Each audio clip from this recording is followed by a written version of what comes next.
சங்கீதம் 25:12. கர்த்தருக்கு பயப்படுகிற மனுஷன் எவனோ அவனுக்கு தாம் தெரிந்து கொள்ளும் வழியை போதிப்பார். கிறிஸ்துவில் பிரியமானவரே, இரட்சகர் மீட்பெருமாகிய இயேசுவின் நாமத்தினால் அன்போடு வாழ்த்தி ஆசீர்வதிக்கின்றோம். சங்கீதம் 25:12 சொல்லுகிற பிரகாரமாக கர்த்தருக்கு பயப்படுகிற மனுஷன் எவனோ அவனுக்கு தாம் தெரிந்து கொள்ளும் வழியை போதிப்பார். ஆண்டவர் இயேசு கிறிஸ்து இந்த கோடான் கோடி மக்கள் இருக்க தேசத்தில் உலகத்தில் ஒரு சிலரை மாத்திர கர்த்தர் தெரிந்து கொள்ள வேத அழகாக சொல்லுகிறது. மத்தேயு சுவிசேஷம் 22:14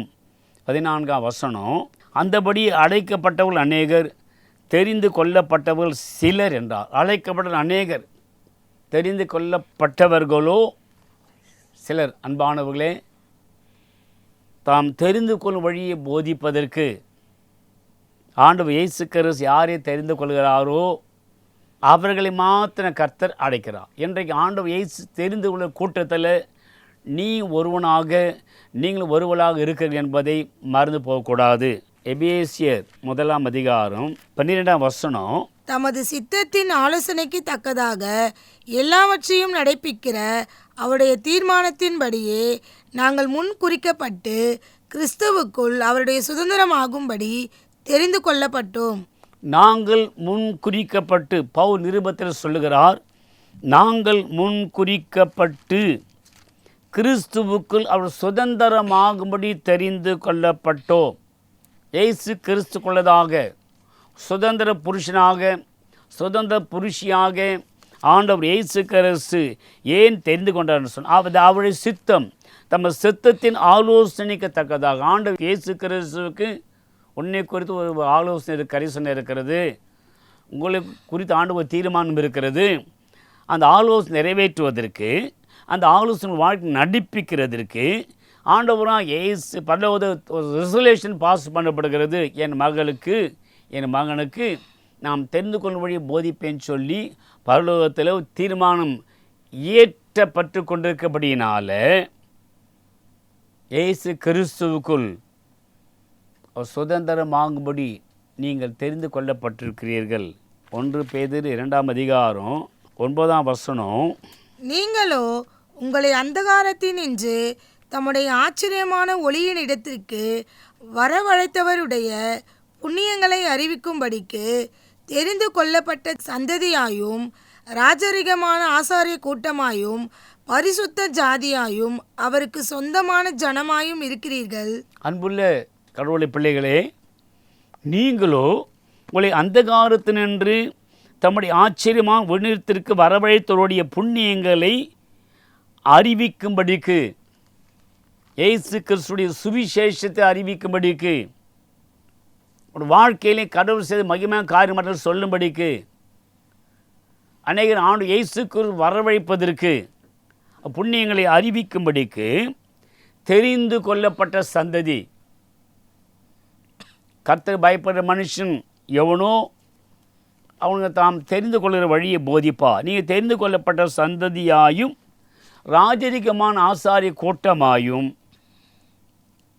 பரிசுத்த ஜாதியாயும் அவருக்கு சொந்தமான ஜனமாய் இருக்கிறீர்கள். எவ்வளோ பெரிய ஒரு பிளஸ்ஸிங் நமக்கு! தேவனை தெரிந்து கொள்ளப்பட்ட சந்ததி, ராஜரிகமான ஆசாரிய கூட்டம், பரிசுத்த ஜாதி, அவருக்கு சொந்தமான ஜனம். அன்புக்குரியவர்களே, கர்த்தர் நாளில் கர்த்தர் பேசி கொண்டிருக்கிறார். யோவான் சுவிசேஷம் 15:16 நீங்கள் என்னை தெரிந்து கொள்ளவில்லை, நான் உங்களை தெரிந்து கொண்டேன்.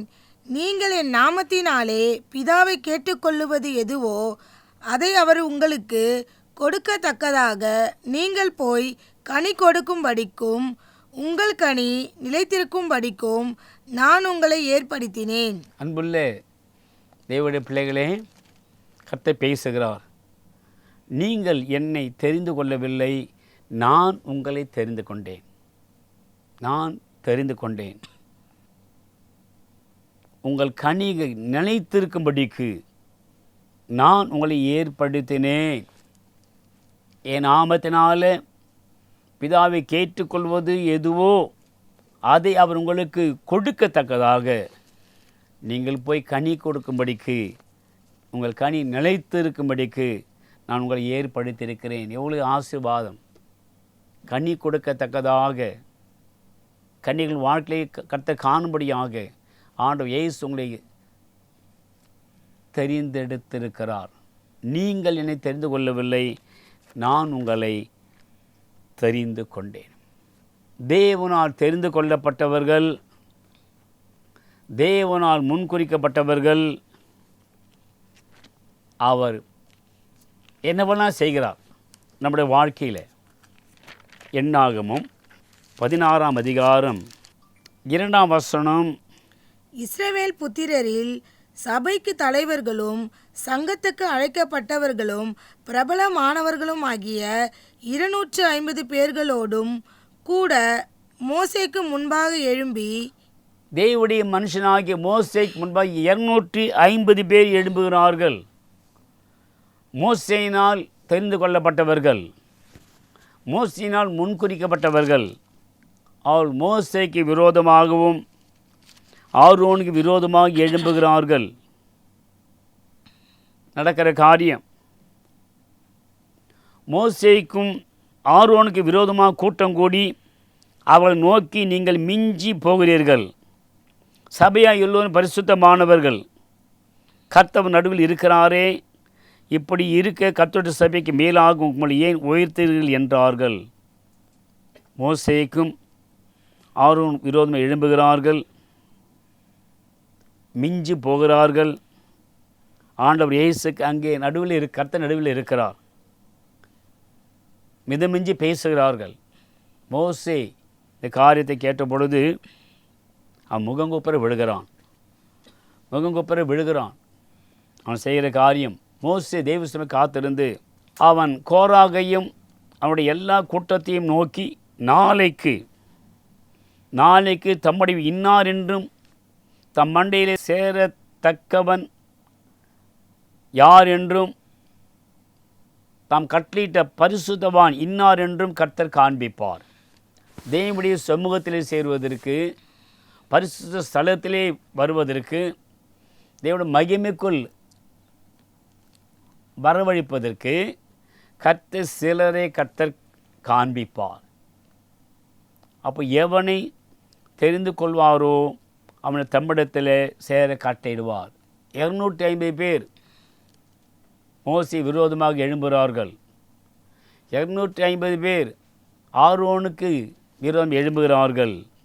அப்போது மோசே சொல்லுகிறான், ஒன்று செய்யுங்கள் கோராகின் கூட்டத்தார்களே, நீங்கள் எல்லோரும் தூப கலகம் எடுத்துக்கொண்டு நாளைக்கு அவைகளில் அக்கினியை போட்டு கர்த்தருடைய சந்நியில் தூப வர்க்கம் இடுங்கள்.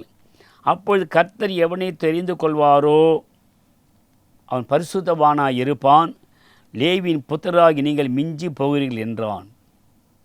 யாரை தெரிந்து கொள்கிற நாளைக்கு உங்கள் தூப கலசை கொண்டு வந்து அக்கினியை போட்டு கொண்டு வாருங்கள். கர்த்தர் யாரை தெரிந்து கொள்கிறான் அவன் பரிசுத்தவானாய் இருப்பான்னு சொல்லி மோசே சொன்னபொழுது மீண்டும் மோசே சொல்லுகிறாரு. மோசே கோராகை நோக்கி, லேவியின் புத்திரரை கேளுங்கள், கர்த்தருடைய வாசஸ்தலத்தின் பணிபடிகளை செய்யவும் சபையாரின் முன்னின்று அவள் செய்ய வேண்டிய வேலைகளை செய்யவும் உங்களை தம்மனை சேர பண்ணும்படி இஸ்ரவேல் தேவன் இஸ்ரவேல் சபையிடத்து உங்களை பிரித்தெடுத்தும் அவர் உன்னையும் உன்னோடு கூட லேவியின் புத்திரராகிய உன்னுடைய எல்லா சகோதரரையும் சேர பண்ணினதும் அற்ப காரியமா? இப்பொழுது ஆசாரிய பட்டத்தை தேடுகிறீர்களோ?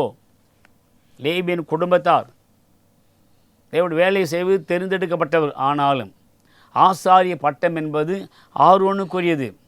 ஆசாரிய பட்டம் என்பது அவருடைய மகனாய் எலியேசருக்குரியது. இவள் எல்லாரும் சேர்ந்து அந்த கர்த்தர் கொடுத்த அந்த மகிமையான வேலையை தொடர்ந்து ஆசாரிய பட்டத்தை மேற்கொள்வதற்கு அவர்கள் பிளான் பண்ணுகிறார்கள். என்னாகும் 16:11. இதற்காக நீயும் உன் கூட்டத்தார் அனைவரும் கர்த்தருக்கு விரோதமாகவே கூட்டம் கூடினீர்கள். ஆரோனுக்கு விரோதமாகவோ நீங்கள் முறுமுறுக்கிறதற்கு அவன் எம்மாத்திரம் என்றான். அன்பான் தேவஜனமே, மோசே பேசுகிறார். இதற்காக நீ உன் கூட்டத்தார் அனைவரும் கர்த்தருக்கு விரோதமாக கூட்டம் கூடினீர்கள். கர்த்தர் கூட்டம் கூடினீர்கள். ஆரோனுக்கு விரோதமாக நீங்கள் முறுமுறுக்கிறதுக்கு அவன் எம்மாத்திரம் என்றான். அவன் எம்மாத்திரம். 650 பேர் வந்திருக்கிறீங்க, ஒன்பதாக முறுமுறுக்கிறீங்க, அவன் எம்மாத்திரம். அப்பொழுது அவன் பேசி கொண்டிருக்கிற பொழுது ஸ்தோத்திரம் ஆண்டவருடைய வார்த்தை சொல்கிறான் 16-15. அப்பொழுது மோசே கடும் கோபம் உண்டது. கர்த்தரை நோக்கி, அவர்கள் செலுத்தும் காணிக்கையை அங்கீகரியாதிருப்பீராக. நான் உங்களிடத்தில் ஒரு கழுதையை முதலாக எடுத்துக்கொள்ளவில்லை, அவள் ஒருவனுக்கு யாதொரு பொல்லாப்பும் செய்வல் என்றான். பின்பு மோசே கோராகி நோக்கி, நீயும் உன் கூட்டத்தார் யாவர் நாளைக்கும் கர்த்தர் சந்நிதியில் வாருங்கள், நீயும் அவர்களும் ஆரோனும் வந்துடுங்கள். கர்த்தர் சந்நிதிக்கு வரவழைக்கிறான் மோசே.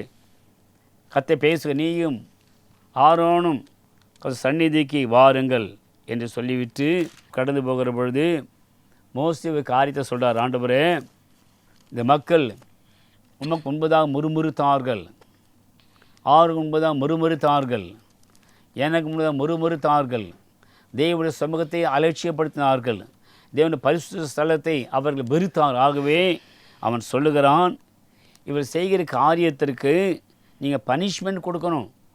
அந்த பனிஷ்மெண்ட் என்னன்னு சொன்னால், இதுவரை யாருமே கொடுக்கா பனிஷ்மெண்ட் கொடுக்கணும் ஆண்டவரே. அவன் சொல்லிவிட்டு அதில் 16-29 சகல மனிதர்களும் சாகிற இவர்கள் சேர்த்து சகல மனிதருக்கும் நேரிடுகிறது போல் இவர்கள் நேரிட்டால் கர்த்தர் என்னை அனுப்பவில்லை என்று சொல்வார்கள். எல்லாம் செயல்படி செய்யக்கூடாது. ஆண்டவரே, ஒரு புதிய காரியத்தை செய்ய வேண்டும். தேவனால் தெரிந்து கொள்ளப்பட்டவர்கள் புதிய காரியத்தை செய்வார்கள். தேவன் அழைக்கப்பட்டவர்கள் புதிய காரியத்தை நடப்பிப்பார்கள். தேவனால் முன்குறிக்கப்பட்டவர்கள் உலகமே பார்த்திருக்க முடிய அதிசயங்களுக்கு அவர்கள் செய்வார்கள். இவன் மோசே கேட்கிறான், ஆண்டவரே, கர்த்தர் புதிய காரியத்தை நேரடி செய்தால் பூமி தன் வாயை திறந்து உயிரோடு பாதாளத்தை இறங்கத்தக்கதாக இவர்களையும் உண்டான யாவி விழுங்கி போட்டதேயானால் மனித கர்த்தரை அவமதித்தாய் என்பதற்கு அறிந்து கொள்வார்கள். பூமி வாயை திறக்கணும், பாதா உயிரோடு இறங்கணும், அப்போ ஜனங்க பார்க்கணும் சொல்லிட்டு ஆண்டுகிட்ட ஒரு கமிட்மெண்ட் வைக்கிறான். மோசே பக்தன், மோசே தீர்க்கதரிசி. நடந்த காரியம், அவன் இந்த வார்த்தைகளை சொன்ன உடனே அவன் நின்றிருந்த நிலம் பிளந்தது. ஸ்தோத்திரம். நிலம் பிளந்தது. நாட்களில் துருக்கியில் சரியாவல் எப்படி எர்த்குவேக் வந்து பூமி பிளந்து அப்படியே அந்த கட்டி அப்படியே பூமிக்குள்ளே அப்படியே இறங்கினது. ஜனங்கள் லட்சக்கணக்கில் மடிந்து போனார்களே. கர்த்தர் புதிய காரியத்தை நேரடி செய்தால் பூமி தன் வாயை திறந்து இவருடைய உயிரோடு பாதாளத்தை இறங்கத்தக்கதாக இவர்களையும் உண்டான யாம் விழுங்கி போட்டதேயானால் இந்த மனிதர் கர்த்தரை அவமதித்தார் என்பதை அறிந்து கொள்வில் என்றான். ஜனமுடார் சொல்கிறான் மோசே தீர்க்கதரிசி. அப்பொழுது சொன்ன உடனே அந்த வார்த்தைகளை சொல்லி முடித்த உடனே நின்றிருந்த நிலம் பிளந்தது. பூமி தன் வாயை திறந்து அவர்களையும் வீடுகளையும் கோராக்குரிய எல்லா மனிதரையும் அவர்கள் உண்டான சகல பொருட்களையும் விழுங்கி போட்டது. பூமி வாயத்தில் எல்லாம் விழுங்கி போட்டது. அவள் தங்கள் உண்டான எல்லாவற்றோடு உயிரோடு பாதாளத்தில் இறங்கினார்கள். பூமி அவர்களை மூடிக்கொண்டது. இப்படி சபை நடுவில் அவர்கள் அடிந்து போனார்கள். அவள் சுற்றிலும் இருந்த இஸ்ரவேல் யாவரும் கூக்குரலை கேட்டு பூமி நம்மை விழுங்கி போடும் என்று சொல்லி ஓடினார்கள். டெலிவிஷனில் பார்த்தோம், துருக்கியிலே சிரியாவில் ஜனங்கள் ஓடுகிற காட்சி. தெருவில் பயந்து ஓடுகிறார். நாம் நின்றிருக்க இடம் பூமி பிளந்து விடுமோ, பூமி விழுங்கி விடுமோ சொல்லி பயந்து நடுங்கி ஓடி வந்தார்கள். அதை பார்த்து உள்ளம் உடைந்து போனது. பயந்தோம். அன்புக்குரிய அதேபடி இங்கே நடக்கிறது. அவள் சுற்றிலும் இருந்த இஸ்ரவேலர் யாவரும் கூக்குரலை கேட்டு பூமி நம்மை விழுங்கி போடும் என்று சொல்லி ஓடினார்கள். அக்கினி கர்த்தருடைய சந்நிதியில் புறப்பட்டு தூபம் காட்டின 250 பேர் பட்சித்து போட்டது. 250 பேரையும் பட்சித்து போட்டது. அன்புக்குரியவர்களே, என் ஆண்டவர் தேவனால் தெரிந்து கொள்ளப்பட்டவர்கள் புதிய காரியத்தை செய்வார்கள். யாராலும் கிரகிக்க முடியாத, யோசிக்க முடியாத மகிமையான காரியங்களை செய்வார்கள். அன்புக்குரியவர்களே, ஆண்டவராகிய தேவன், ஆண்டவராக கர்த்தர் ஒரு புதிய காரியம் செய்கிற பொழுது கர்த்தர் எவனை தெரிந்து கொள்கிறாரோ அவனுக்கு தாம் தெரிந்து கொள்ளும் வழியை போதிப்பார். ஆசானாகிய ஆரோன் விரோதமாக கூட்டம் கூடினார்கள். தீர்க்கதரிசியாகிய மோசே விரோதமாக கூட்டம் கூடினார்கள். அதற்கு மேல் கர்த்தரை விரோதி அவமதித்தார்கள். என் ஆண்டவர் இயேசு கிறிஸ்து அவளை பனிஷ் பண்ணுவதற்கு பூமியை பிளக்க செய்தார். பூமி வாயை பிளந்தது. அத்தனை பேர் உயிரோடு அப்படியே பாதாளி இறங்கினார்கள். அன்புக்குரியவர்களே, இந்த நேரத்தில் ஆண்டவர் இயேசு கிறிஸ்து வாழ்க்கையில் பெரிய காரியம் செய்தான்னு சொன்னார்னா மற்றவர்கள் ஆச்சரியப்படும்படியாக ஒரு வாழ்க்கையில் ஒரு புதிய காரியம் செய்வார். மோசே வாழ்க்கை கர்த்தர் செய்தார், ஏன் நம்முடைய வாழ்க்கையில் செய்ய மாட்டார்? பிசா எந்த விதத்தில் பிரச்சனையை போராட்டம் கொண்டு வந்தாலும் ஆண்டவர் இயேசு கிறிஸ்து எல்லாவற்றையும் மாற்று கர்த்தர் உங்களோடு கூட இருக்கிறார். இரண்டாவது, தேவனால் தெரிந்து கொள்ளப்பட்ட வாழ்க்கை செழிக்கும். என்னாகமும் 16:48 செத்தவர்களுக்கும் உயிரோடு இருக்கிறவர்களுக்கும் நடுவே மோசே நிற்கிறான். அப்பொழுது வாதை நிறுத்தப்பட்டது. பிணக்கூட்டத்தின் மத்தியில் இந்த பக்கம் உயிரோடு இருக்கிறான், இந்த பக்கம் பிணக்கூட்டம். இந்த கூட்டம் 2 கூட்டம் நடுவில் மோசே நின்ற பொழுது ஸ்தோத்திரம், வாதை நிறுத்தப்பட்டது. ஒரு மனுஷனால் கோராகின் நிமித்தமாக அந்த வாதையினால் செத்து போனவர்கள் 14,700 பேர். ஒரு மனுஷன் தப்பிதம், ஒரு மனுஷனுடைய பொல்லாத செய்கை, ஒரு மனுஷனுடைய பொல்லாத நடத்தை, அதனால் பல்லாயிரக்கணக்கான மக்கள் மடிந்து போனார்கள். கர்த்தர் வாதையை உண்டு பண்ணினார். அந்த நேரத்தில் வாதை நிறுத்தப்பட்டது. அப்போ ஆரோன் ஆஸ்திரி கூடார வாசலுக்கு மோசே திரும்பி வந்தான். ஆசானாகிய ஆரோன் திரும்பி வருகிறான் அந்த தெய்வ சமூகத்தில். அப்போ கர்த்தர் மோசையை நோக்கி கர்த்தர் பேசுகிறார். கர்த்தர் ஒரு காரியத்தை செய்கிற போது தேவனால் தெரிந்து கொள்ள வாழ்க்கை செழிக்கும். இதை நிச்சயம். ஒரு பக்கம் வாதை வந்தது, வாதியிடவா பரிசுத்தவான்கள் பாதுகாக்கப்பட்டார்கள். வாதி உண்டு பண்ணி இயேசுக்கு வாதி நிறுத்தின பிறகு செழிப்பை கர்த்தர் கட்டளையிடுவார். கர்த்தர் பேசுகிறாரு, நீ இஸ்ரவேல் புத்திரருடைய பேசி பிதாக்களின் வம்சங்களாகிய ஒவ்வொரு வம்சத்தினுடைய பெருபனிடத்தில் ஒவ்வொரு கோலாக 12 கோலை வாங்கி அவனவன் கோலி அவனவன் பெயரை எழுதுவாயாக.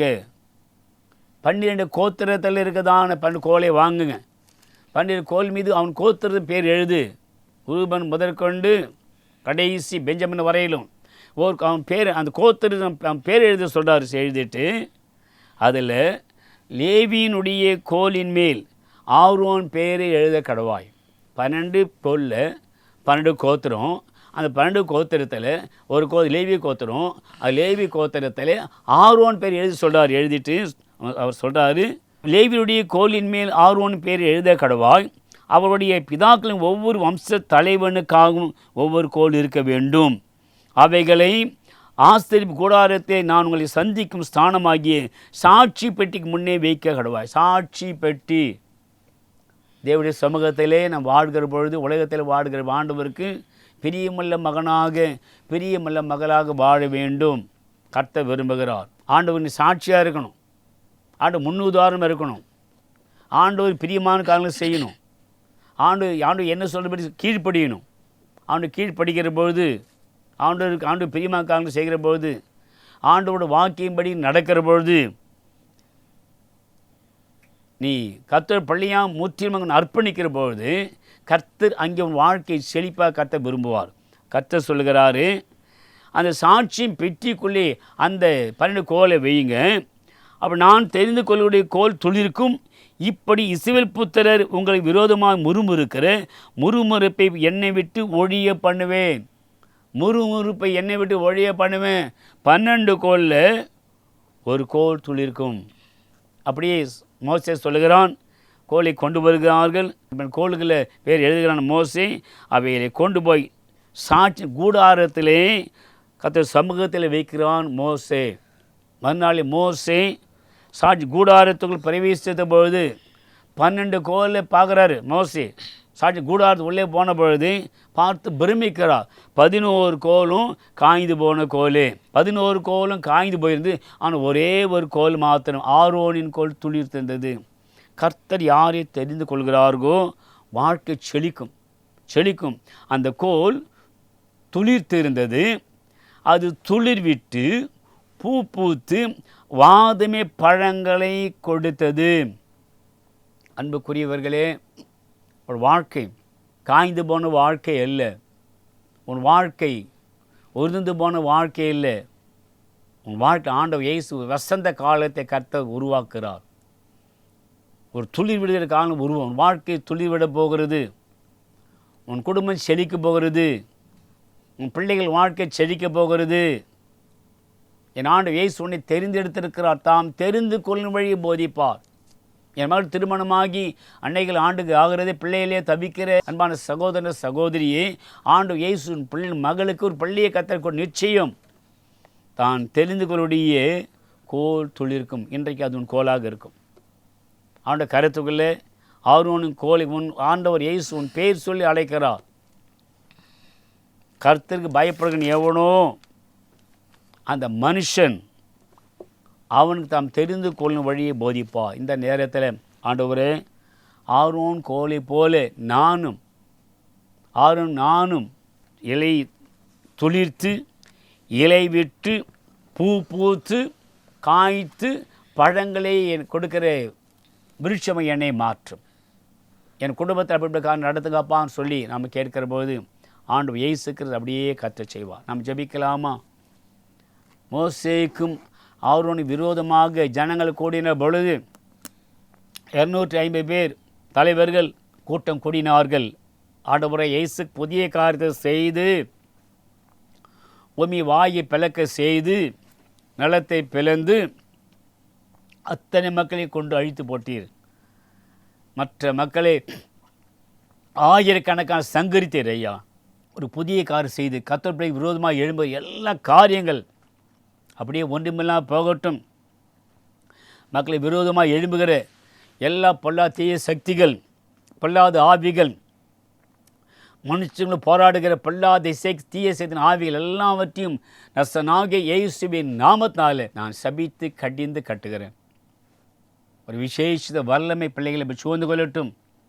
விசேஷ மகிமை மக்களை இப்படி மூடுவதாக. ஆரோன் கோழி ஒரு வாழ்க்கை துளிர்த்து கனிகளை கொடுக்கட்டும். வாழ்க்கையில் அற்புதத்தை செய்வீராக. இயேசு கிறிஸ்துவின் நாமத்தில் பிதாவே, ஆமேன். ஆமேன். God bless you. கர்த்தர் ஆசீர்வதிப்பார். ஆமேன். கடந்த சில மாதங்களாக என்னோட டெலிவிஷன் ப்ரோக்ராம் முடிந்த பிற்பாடு ஒரு சபையை குறித்து நான் அறிவிப்பு கொடுத்தேன். திருவண்ணாமலை மாவட்டம் செங்கம் பகுதியில் ஒரு ஏழை விசுவாசிகளுக்கு தான் சபையை கட்டப்படுவேன்னு சொல்லி அந்த சபைக்கு அஸ்திபாரம் பண்ணி ஜெபம் பண்ணி சில மாதங்களாக நாங்கள் டெலிவிஷன் வழியாக உங்களுக்கு அறிவிப்பு கொடுத்தோம். இந்த அறிவிப்பை கேட்டு அநேகர் உங்கள் ஜெபத்தினாலும் காணிக்கினாலும் உதவி செய்தீங்க. அந்த சபை இப்பொழுது கடந்த 26/1/22 அன்றைக்கு அந்த சபையில் ஒரு நாள் கூட்டத்தில் செய்தி கொடுக்க சென்றிருந்தேன். அந்த சபை வழி பொழுது அஸ்திபாரம் போடப்பட்டிருக்கிறது. பேஸ்ட் வலு வந்திருக்கிறது. பல லட்சங்கள் செலவு பண்ணியிருக்கிறார் அந்த போதகர். ஏழை சபை அநேக ஜனங்கள் வருகிறார்கள். இன்னும் அது பேஸ்ட்லேருந்து எல்லாம் சபை கட்டப்படணும். அன்றைக்கு நெகேமியா சொன்ன எழுந்து கட்டும் வாருங்கள் நெகேமியா சொன்னபொழுது அந்த நல்ல காரியத்திற்கு எல்லாம் மனம் வந்து கொடுத்தார்கள். தாவீது தேவாலயம் கேட்டபோது ஜனங்கள் மனம் உற்சாகமாக கொடுத்தார்கள். அன்றைக்கு மோசே கேட்டபொழுது மனம் வந்து கொடுத்தார்கள். போதும் என்ற அளவுக்கு மோசே போதும் அளவுக்கு ஜனங்கள் காணிக்கையில் கொடுத்தார்கள். அதே போல் நாமும் சபை கட்டுவதற்கு உதவி செய்யலாமா? ஆண்டவர் இயேசு கிறிஸ்து இந்த சபை கட்டுகிற பரலோகத்தின் வீடு கட்டப்படும். பரலோகத்தின் பிள்ளைகளை கர்த்தர் ஆசீர்வதிப்பார். நாம் இங்கே வைத்திருக்க சேர்த்து வைக்க சொத்தெல்லாம் இதெல்லாம் அழிஞ்சு நாம் இப்படிப்பட்ட ஆலயம் கட்டு பரலோகத்தை நமக்கு ஒரு ஆண்டவராக இயேசு கிறிஸ்து ஒரு ஆசீர்வாத கர்த்தர் வைத்திருக்கிறார். அன்புக்குரியவர்களே, நாம் ஒவ்வொரும் கூட இந்த செய்திக்கிறது ஒவ்வொரும் கூட ஆளுக்கு ஒரு 10 மூட்டை சிமெண்ட்டுக்கு நமக்கு காணிக்க அமைச்சு சொன்னால் சீக்கிரமாக இந்த 2-3 மாதத்தில் சபையினுடைய ஆலயம் கட்டப்பட்டு பரிசுத்தை பண்ணப்படும். இந்த நாட்களில் நிறைய கிராமங்களில் சபை வேண்டும். கிராமங்களில் ஆவிக்குரிய சபை வேண்டும். ஆவிக்குரிய சபை கட்டுவதற்கு ஆண்டவராகிய இயேசு கிறிஸ்து உங்களை எதிர்பார்க்கிறார். உங்கள் சபைக்கு தசமபாகம் காணி கொடுங்க. நான் தடுக்கலை. ஆனால் நீங்கள் செலவு பண்ண காரியங்களில் கொஞ்சம் எடுத்து சபையை கொடுப்போம் என்று சொன்னால் சபை கட்டப்படும். அங்கே ஆயிரக்கணக்கான ஆத்துமாக்கள் அங்கே கர்த்தரை தொழுது கொள்வார்கள். ஆகவே இந்த சபை கட்டுக்குரியதான இந்த பொறுப்பை ஏற்றுக்கொள்ள ஆண்டவராக இயேசு நாமத்தினால அன்போடு கூறுகிறேன். கர்த்தர் ஆசீர்வதிப்பார். ஆமென். பிரியமானவர்களே, இந்த நிகழ்ச்சி உங்களுக்கு மிகவும் ஆசீர்வாதமாக இருந்திருக்கும் என்று கர்த்தருக்குள் நிச்சயமாய் நம்புகிறோம். உங்களுக்காக ஜெபிக்க விரும்புகிறோம். எங்கள் விலாசம் pastor T Jesukumar, number 719B, Maposi தெரு, பெரியார் நகர், சென்னை 60039. Mobile number 9448735565.